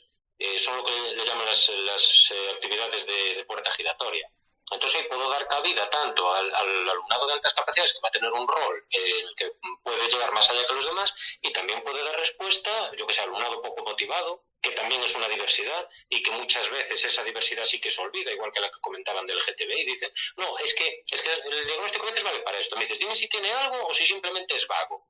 Porque claro, si es vago no hago nada. Si tiene algo, dime lo que es, que me voy a mirar el protocolo. Y claro, yo me he mirado, aquí en Galicia tenemos una lista de protocolos, protocolo dislexia, protocolo de altas capacidades, y curiosamente muchísimas de las estrategias son comunes. Y muchas van por conoce mejor al alumnado, estate pendiente de dónde encuentra una dificultad y trata de organizarte para que esa dificultad ya no exista. Y bueno, no voy a hablar más porque si no creo que ya no voy a parar una vez que coja carrerilla, que pase el siguiente. Nada, muchísimas gracias, David. Bueno, hay un par de cosas por aquí, pero yo creo que os las comento cuando acabéis esta intervención, Bárbara. Mira, pues yo, si no te importa, y si te importa también, he leído 2 comentarios de Vanessa, que aparte de compañera es amiga, y voy a enlazar con algo. Además tengo aquí a 2 personas más de equipo directivo, ¿no? Y esto lo hablo mucho con mi equipo directivo. Digo, las direcciones, sobre todo el director, es el representante de la administración en el centro, ¿no? Y así te lo hacen saber por eso de cumplir la ley, hacer cumplir la ley y todas estas cosas. Pero no debemos olvidar que también somos los representantes del centro hacia la administración educativa. Y que también tenemos que ser luchadores y peleones y transmitir lo que no está llegando. Y diréis, ¿esto qué tiene que ver con Vanessa? Vanessa explica en un tuit que cómo puede ser que la asignación de PTSA-les venga por el alumnado de NE. Y es que es así en mi comunidad también, no sé en las vuestras. Va tan en contra de lo que nos venden. O sea, no me vendas una LOMLOE inclusiva, no me vendas un DUA y luego me digas que no. Te mando media PT porque tienes tanto número de NE. Porque ¿dónde quedan el resto de los alumnos y las alumnas? Es decir, solo son diversos los NE, el resto no cuentan, el resto no suman. Yo he estado en un centro durante varios años con un 45% de alumnado NEAE. NES podíamos tener 1 o 2, pero un 45% de NEAE es un porcentaje altísimo, por eso era difícil desempeño y requiere muchísimo trabajo previo, sobre todo de programar, de coordinación. Ahí me inicié yo con mis compañeras en las docencias compartidas y eso requiere sentarse, hablar, porque voy a aprovechar aquí a tirar un poco el tema de docencia compartida, que a mí, le pese a quien le pese, me gusta y lo disfruto muchísimo. Aprendo muchísimo de las personas que entran conmigo en el aula. Ves otras formas de explicar, otras formas de trabajar, otras formas de exponer. O sea, el que no lo ha probado no sabe lo que se está perdiendo. Yo siempre he trabajado con la puerta abierta y ahora no solo está abierta, ya no con el COVID antes, no solo es que esté abierta, es que el que quiera que entre, que está invitado a entrar en mi clase y a trabajar con nosotros y a unirse. Y conseguir que tus alumnos y tus alumnas levanten la mano y no solo digan tu nombre, sino que digan el nombre de los compañeros que están contigo dentro. Conseguir que entiendan que a veces explico yo, pero a veces explica otra persona. A veces yo estoy sentada con un alumno, esta otra persona está con un grupo y en mi clase hemos llegado a estas 3 y 4 personas por el tipo de alumnado que tenemos y las necesidades que tenemos. Y hay gente que te dice, 4 personas en una aula, qué locura. No, no lo es. No lo es cuando entiendes de la misma manera la forma de enseñar, cuando entiendes de la misma manera cómo trabajar con ellos y cuando el alumnado está tan acostumbrado que sabe perfectamente a quién tiene que llamar, qué necesita. Y siempre que hablamos de resultados, de evidencias, de estudios, yo os digo, mi mayor evidencia es mi alumnado. Mi alumnado ya tiene 11, incluso algunos 12 años. Y mi alumnado dice muy bien, ya muy alto y muy claro lo que piensa y hay que escucharlos. Y a veces los escuchamos muy poco o nada. Y a mi alumnado le gusta la docencia compartida. Y les gusta porque no solo está para fulanito o menganito que es NE o tiene una etiqueta, están para todos y para todas. Todos son importantes. Todos fallamos en algún momento. Todos necesitamos ayuda en algún momento. No hay que tener una etiqueta ni una dificultad para tener necesidad de que nos ayuden. Es que nosotros también estamos que nos ayuden como docentes. Y os pongo un ejemplo maravilloso para mí de la docencia compartida. Yo soy nefasta y tengo aquí a 2 profes de lengua en primera línea con el tema del diptongo y el hiatus, que me supera a nivel teórico, ¿no? Entonces, el curso pasado yo tenía a mi compañero Pedro en clase y le dije, el tema del diptongo y el hiatus lo vas a dar tú. ¿Por qué? Porque se te da estupendamente. Y de eso va la docencia compartida también, de fortalezas y debilidades. Se te da mejor que a mí, lo explicas tú, yo estoy con el alumnado y de paso veo cómo lo explicas y aprendo. Y cuando yo impartía matemáticas, él me decía a mí, oye, explica tú esto, que yo quiero ver cómo lo haces, que a mí no se me da muy bien. Es que entre los maestros también hay diversidad. Es que nosotros también tenemos nuestras cosas más positivas, más negativas, y entre nosotros también nos ayudamos y aprendemos. Me estoy enrollando, voy con lo último. Y Vanessa también ha comentado, creo que ha sido Vanessa, si no, pues nada, la cito porque es mi amiga y vengo aquí a hablar de mi libro. Hay que tener tiempo para coordinarse. Y aquí es donde digo, las direcciones tenemos que reivindicar. En Asturias se nos han reducido 2 horas complementarias. En los que seáis de primaria sabéis que de 5 exclusivas te quitan 2, te están cortando un brazo. Porque entre las reuniones que tenemos de claustros, de CCP, de no sé qué, ¿cuándo nos coordinamos? Hemos perdido tiempo de coordinación. Hemos perdido el momento de sentarnos, de trabajar juntos. Y no podemos pretender que el profesorado asturiano, en este caso, trabajemos docencias compartidas sin tener tiempo de preparación y de trabajo. ¿Cómo lo estamos solventando? Como siempre hacemos en este trabajo, con sacrificio personal, con tu tiempo personal y con todo eso que, pues, las redes sociales, el WhatsApp, el Teams en nuestro caso, compartiendo las cosas, haciendo una comunicación no directa en el centro, sino por las tardes. Pero no es justo, porque otra vez aparece la desigualdad en este trabajo nuestro, que es que las personas que trabajamos, que nos implicamos, que buscamos cambios, que buscamos movernos, no solo estáis conectados aquí hoy, un domingo, no solo os formáis pagando cursos porque nos ofrecen los que son gratuitos, es que también sois los que os echáis las tardes que nadie os pide, sois los que os veis los últimos del colegio, sois los que os gastéis el dinero de vuestros materiales. Y podría hacer una lista de aquí hasta mañana y vamos, nos iríamos a dormir oyéndome hablar, porque somos siempre los mismos. Y como ha dicho Ingrid antes, y yo aprieto más, los que no están aquí son los que deberían estar aquí hoy. Y casualmente son los que no compran materiales, casualmente son los que no van a ninguna formación y casualmente son los que no les importa que no haya tiempo de coordinarse porque trabajan muy bien solos. En este trabajo hay que trabajar en equipo, seas de infantil, de primaria, de secundaria, de especial, de conservatorios y de lo que sea. Y mientras esto no venga claro e inculcado, vamos muy mal. Y acabo, que parezca una política haciendo un alegato. Bueno, pues aquí tenemos a Rafael Navarro que dice: amén, Bárbara. Tony, ahí ahora sí que hay un par de preguntas, pero si quieres te dejo a ti primero, Tony. Bueno, pues gracias. A ver, yo para cerrar, pues un poco insisto en el tema de los recursos. Los recursos son importantísimos, ya lo hemos dicho. Tener unas ratios bajas garantiza que puedes atender mejor al alumnado porque puedes conocerlo mejor y tienes más tiempo para atenderlo. Eso es fundamental, la ratio. Algo de lo que se ha hablado también, esas codocencias, que para mí es fundamental porque complementan lo que sabe hacer uno con lo que sabe hacer otro, y además dos personas en el aula atienden el doble que una y por tanto con el doble de calidad. Siempre digo lo mismo, codocencia no es trabajar la mitad, es trabajar el doble. Y luego también recursos son espacios, porque bueno, sabéis que muchos centros estamos saturados, masificados. La masificación es algo que va contra la diversidad, claramente, porque impide tener un espacio digno en el que aprender, impide organizar los grupos como toca, impide trabajar en cooperativo y luego, por ejemplo, en mi centro, donde que el equipo directivo, por ejemplo, conozca a todos los alumnos, cuando ya tienes 1.000 personas se hace muy difícil y creo que es fundamental que los que estamos coordinando y dirigiendo un centro conozcamos a todos los alumnos que están en él. Y luego, no sé, querría comentar también lo que he apuntado antes y vuelvo a insistir. La diversidad no son solo los alumnos con dificultades de aprendizaje o con algún trastorno o con cualquier tipo de necesidad permanente. Son también esa niña gitana que no viene una semana porque ha tenido un problema en familia y cuando vuelve está desconectada totalmente y no puedes decirle, claro, es que si no faltaras tanto, hay que ayudarla para que se acoja otra vez al grupo y echarle una mano. Diversidad es también esos chavales que en su casa no les prestan atención o no los pueden ayudar y a los que no les puedes estar mandando deberes para que hagan en casa porque ya sabes que no lo van a hacer precisamente porque no tienen a nadie que les ayude. Eso también es atender a la diversidad. Por tanto, hay que tener, además de los recursos, hay que tener una sensibilidad y esas gafas que hablaba Bárbara, ¿no? A la hora de enfocar las clases, a la hora de preparar tareas, pensar que no todos tienen nuestras vidas cómodas, nuestras vidas en las que llegamos a casa y tenemos un espacio con un ordenador y una conexión estupenda y podemos estar viendo Netflix y ver un montón de cosas y una gran biblioteca. Hay chavales que no tienen eso en su casa ni lo van a tener nunca y la escuela, como digo, la escuela pública debe compensar eso. No debe ser encima un instrumento que haga más grande la brecha entre los que tienen y los que no tienen. Y eso también es atender a la diversidad.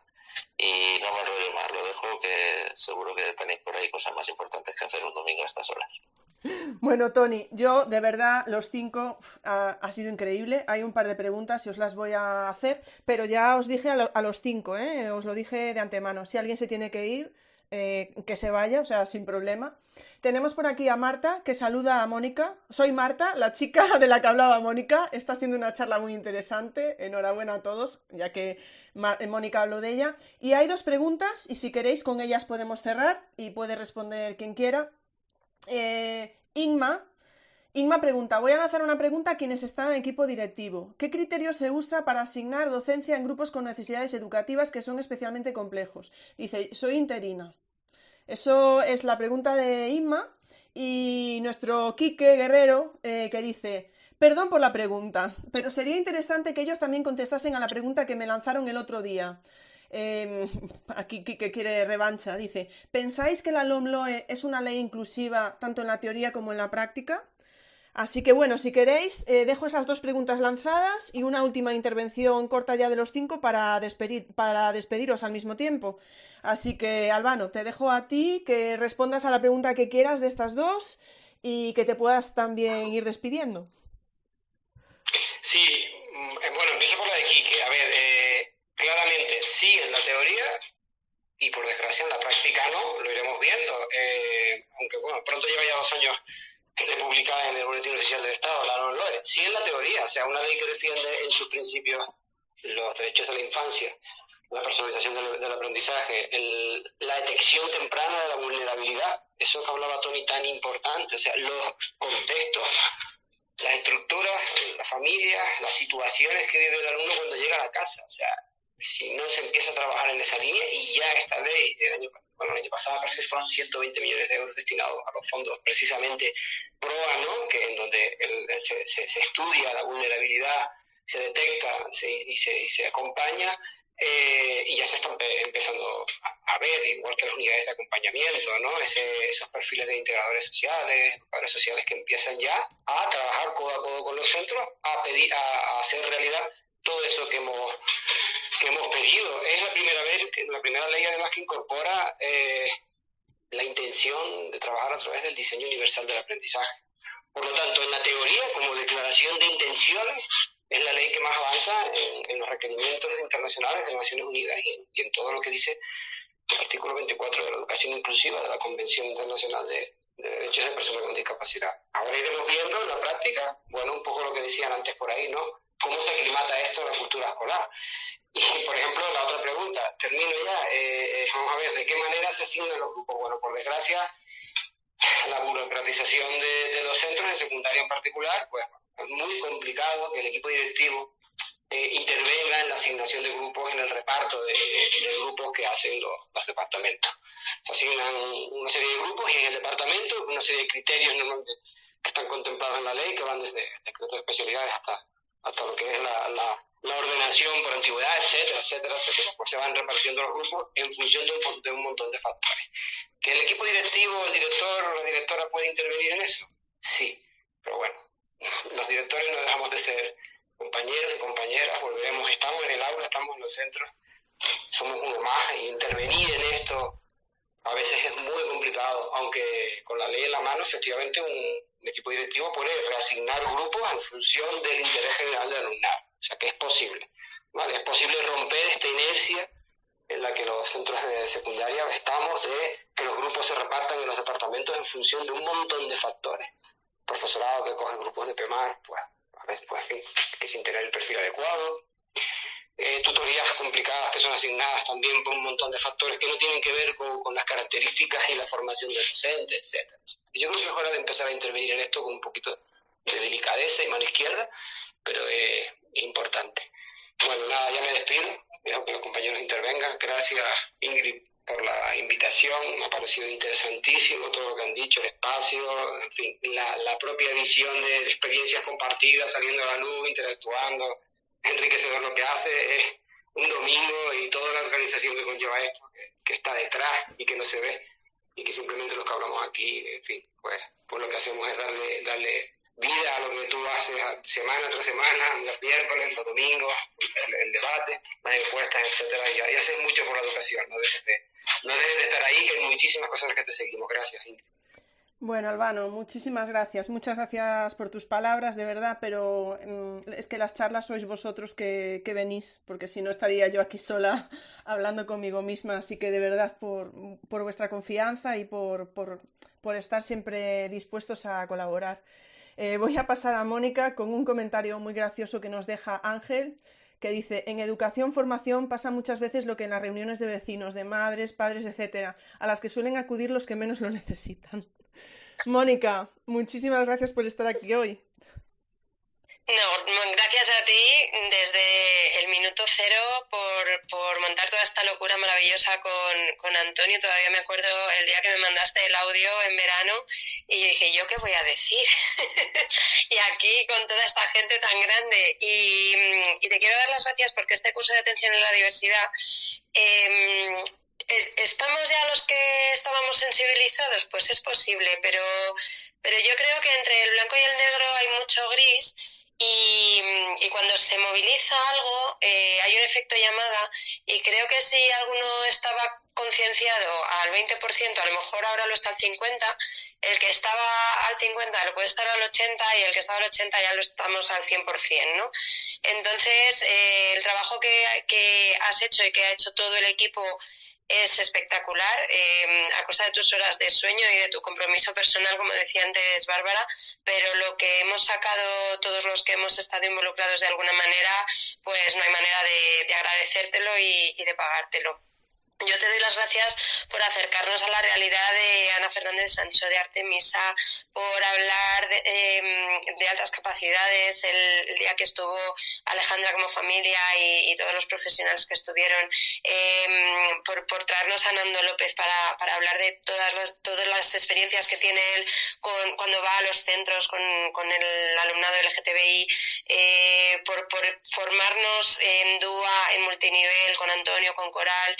No quiero dejarme a nadie por darnos la visión también de los PTs, los AL, todos los profesionales, con Rafa, bueno, es que no quiero dejarme al final voy a quedar mal seguro. Te has metido en un jardín tú sola. Me he metido en un jardín, mis maravillosas Elisa, Marta, todas las compañeras que hablaron de los centros. Hablo de la gente que conozco personalmente. Y no, también me gustó muchísimo y aprendí muchísimo en el space de los docentes diversos, porque también es una realidad de la que tenemos que aprender y con la que nos tenemos que concienciar.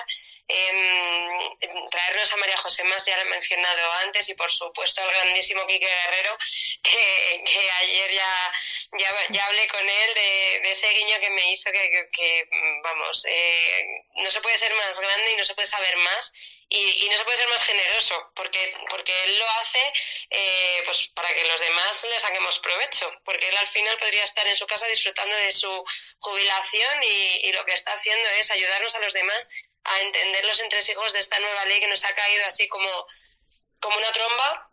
Y yo ayer, escuchándole, tuve ese momento eureka que ponían en Twitter, claro, así es como tenemos que enfocar y multinivelar y tal, ¿no? Entonces, bueno, pues darte las gracias por este curso, darte las gracias por darme la oportunidad de participar en este debate final, y seguimos, porque lo que hemos recorrido es una parte muy pequeña de lo que nos falta por recorrer. Así que muchísimas gracias y un saludo a todos los compañeros y compañeras del claustro virtual que están un domingo a las 8:30 escuchando e intentando formarse un poquito más. Ojo, un domingo a las 8:30, que realmente son las 9:30, por lo que la gente ya estará un poco más y que es para muchos puente. O sea que esto tiene hoy doble valor, para los que están aquí. Bueno, muchísimas gracias, Mónica, por todo, pero no tiene mérito, porque claro, como a Mónica ya la conozco, pues claro, me tira las flores y... Pero bueno, sí que es verdad que os puedo decir que cuando empecé a pensar esto en junio, julio, y tenía los nombres de las personas y todo eso, pensé que, digo yo, pero es que esto podía seguir, ¿sabéis? Yo los spaces no los hacía todas las semanas porque no me da la vida realmente, porque al final los directos, al final el domingo por la tarde se me va en esto, luego me quedo con el podcast, el lunes tengo clases, etcétera, ¿no? Pero claro, es que yo empezaba a llenar charlas y spaces, y decía yo, ¿y qué hago? Estoy hasta Navidades hablando de atención a la diversidad, y es que creo que, con todo lo que habéis dicho vosotros, es que atención a la diversidad, es que podíamos estar hablando todo el tiempo y no acabaríamos de hablar de todas las posibilidades que hay. Hay muchos temas que han quedado en el aire, hay muchos temas que no se han tratado en este curso, pero ojo, hablo del curso, pero las charlas educativas siguen, ¿no? Y es lo que hablábamos, la semana que viene está totalmente dedicada a la atención a la diversidad. Hablabas de María José Mas va a volver a estar con nosotros en un space, creo que en diciembre ya, con otros 2 compañeros que van a hablar de trastornos de neurodesarrollo. Estoy hablando de memoria, a lo mejor estoy metiendo la pata, pero para mí hablar de educación, como dijo Elisa, hablar de educación es hablar de educación inclusiva y por lo tanto la atención a la diversidad yo creo que tiene que ser central. Y tiene que ser central y yo creo que para mí es clave en las charlas educativas. Y así lo veo. Entonces hablaremos de otros temas, por supuesto, pero van a seguir estando presentes porque tienen que estarlo. Y desde todos los puntos de vista, como siempre, de familias, etcétera, porque creo que es muy necesario. David. Bueno, ¿y qué digo yo ahora? Bueno, en fin. Voy a tratar de contestar rápidamente una cosa que le prometí a Quique sobre si la ley es inclusiva o no, y le decía antes que el resumen es que no, y me explico un poco, porque aunque la gente dice que tiene algunas luces, ¿no?, que ya menciona inclusión, menciona diseño universal, no sé qué, mientras menciones una cosa y su contraria, no eres inclusiva, es decir, no puedes ser inclusiva y seguir permitiendo legalmente segregaciones y otras fórmulas. Por ejemplo, no puedes en el mismo texto legislativo defender el diseño universal y una adaptación curricular significativa. Entonces, no. ¿Que tiene cosas que parecen un avance? Sí. Esperemos que alguien en algún momento decida empezar a ser más claro con estas cosas. Y después solo quería hacer un comentario muy rápido sobre la formación y ya aprovecho para despedirme en el mismo comentario. Que la gente está diciendo formación, más formación, más formación, más formación. Bueno, yo con esto tendría un poquito de cuidado, porque las formaciones que vienen desde la administración están hechas con la misma cabeza que está hecha la legislación, la distribución de PTL y demás. Entonces, a veces se ven cosas como el otro día, que yo estaba en una formación y una persona de inspección estaba diciendo que era una aberración que titulasen las personas que tienen una adaptación curricular significativa. Y esto era una formación. Entonces, por eso yo decía que aprovechaba ya con el mismo comentario para despedirme, porque voy a hacer como los niños en el colegio, ¿no? Yo agradezco a las mismas personas que a Mónica, como ya he mencionado a todos, así ya ha quedado hecho, ¿no? Pero sobre todo, aparte de agradecerte haber contado conmigo para esto, Ingrid, sobre todo agradecer que el modelo que has conseguido crear aquí sí que es un modelo de cómo se debe hacer la formación. Por supuesto, toda formación tiene que tener su evaluación y luego decidir qué cosas sí, qué cosas no. Pero lo que comentaban antes, de escuchar tantas perspectivas a tantos colectivos diferentes, es la forma de hacerlo. Y eso, y me despido. Gracias a todos. Bueno, muchísimas gracias, David. Bueno, y Mónica también, que no sé si te he dado las gracias por tus palabras, pero va, si no ya te las doy luego. Y a ti también, David. Muchas gracias, pero a ver, que tampoco os tenéis que estar centrando en mí, pero muchas gracias. Y bueno, y también quiero agradecer a Antonio que en julio dijera, Antonio, es que se me ha ocurrido una locura, y me dijo, dímela. Y creo que ya os lo dije. Y dije yo, no, por escrito no me atrevo a decírtelo. Y entonces pues le llamé y al momento dijo que sí. Y luego ya empezó a inscribirse la gente y nos fuimos asustando y tal, pero dijimos, no, aquí se incluye a todo el mundo, no vamos a poner ningún número clauso ni vamos a poner un límite, pero bueno, pero hablo de Antonio, no voy a nombrar aquí a todo el mundo porque sí que me voy a olvidar, pero no os podéis imaginar lo que es quedarse hasta la 1 de la mañana preparando las preguntas, que no salen 3 o 4 personas, que sabéis quiénes sois y que os nombraré cuando pueda meter un tuit tranquilamente para no olvidarme de nadie, porque Mónica también lo dijo antes, pero ella también está incluida ahí. Y hay un grupo como de 12, 15 personas que ha estado trabajando detrás en el Moodle, lo que he aprendido yo de Moodle, ni os lo cuento, pero no os podéis imaginar el compromiso de compañeros que simplemente cuando supieron que iba a haber esto dijeron, ¿en qué te puedo ayudar?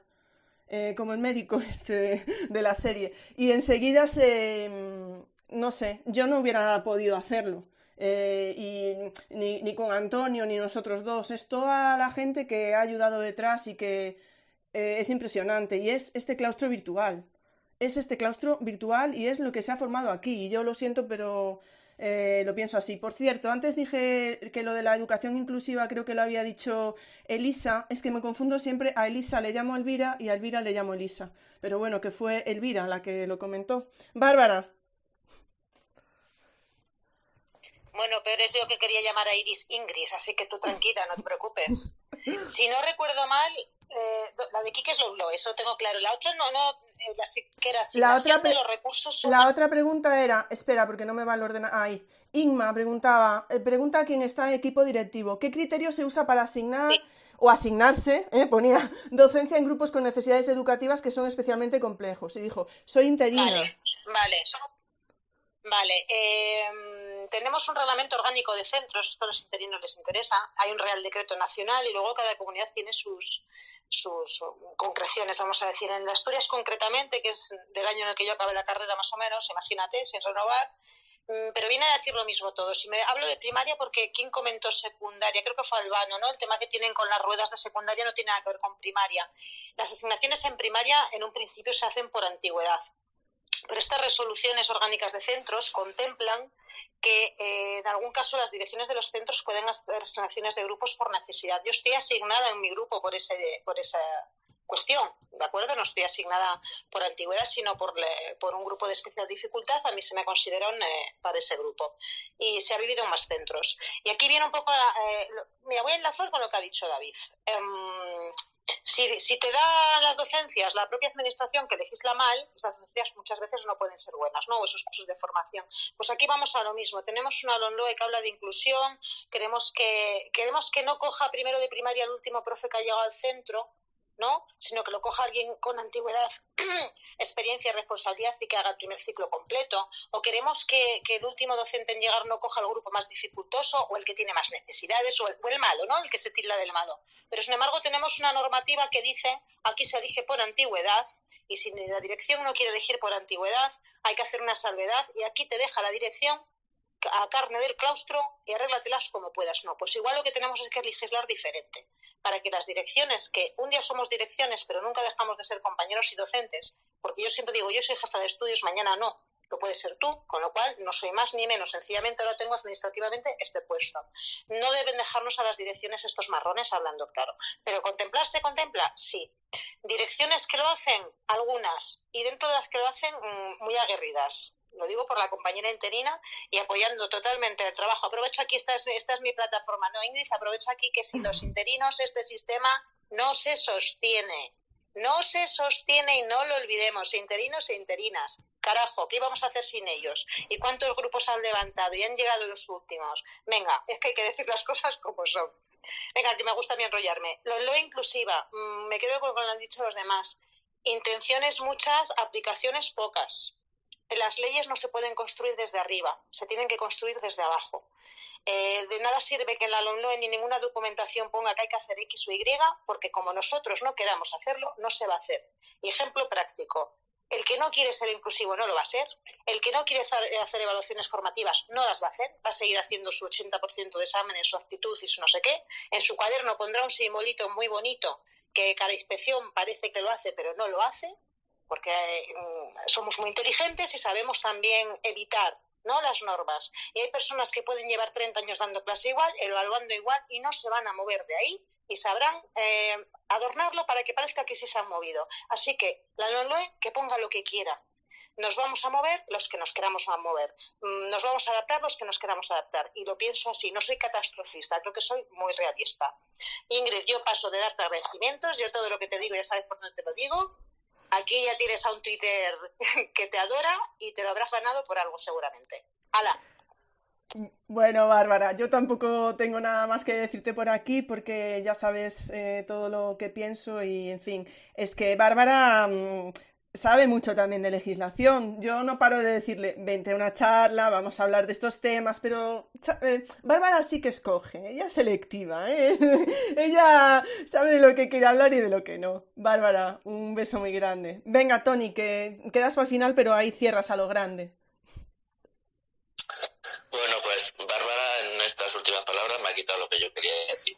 Que si no le podemos echar la culpa a la ley de las cosas que van mal, porque la ley todos sabemos que al final tiene muy poco impacto en las aulas, siento decirlo, pero es así. Igual que no le podemos echar la culpa de las cosas que van mal, tampoco esperemos que mejore las que se supone que deberían ir bien. Entonces va a depender siempre de una sensibilidad o una especial no sé, lo que estamos hablando aquí, de una mirada que sea de verdad inclusiva, porque si no, da igual lo que diga la ley, seguiremos haciendo lo mismo, ¿no?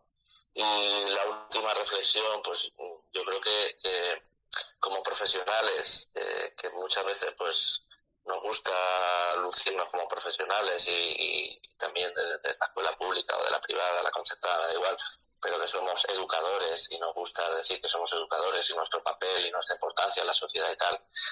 También te voy a decir una cosa un poco incómoda. Vamos a ver, un educador que enseña a un alumno que tiene ganas de aprender y no tiene dificultades, es un educador que puede ser cualquiera. O sea, coges a cualquiera por la calle, le das un libro y le dices, tienes que enseñar a ese chaval que, mira, tiene ganas de aprender y no tiene ninguna dificultad. Y seguramente a cualquiera que cojas con un libro le enseña.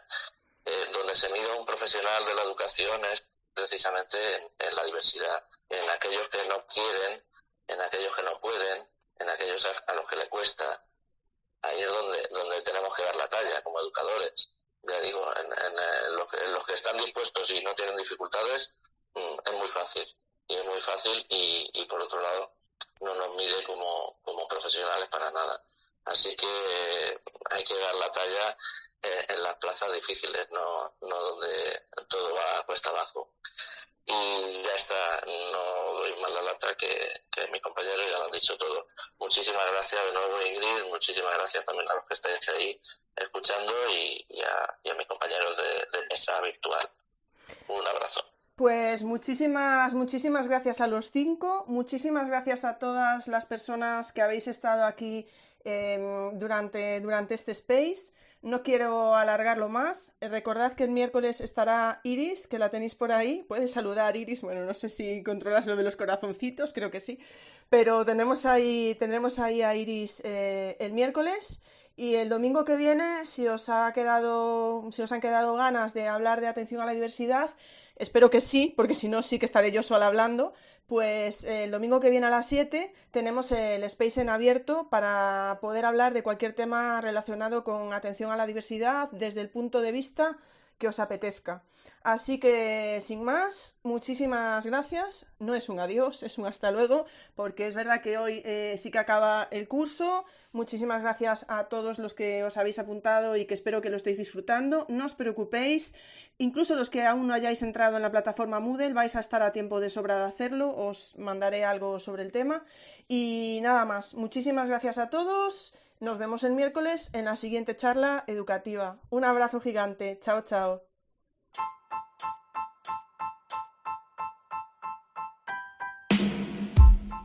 Muchas gracias por escuchar este podcast. Si te apetece, nos vemos en el siguiente.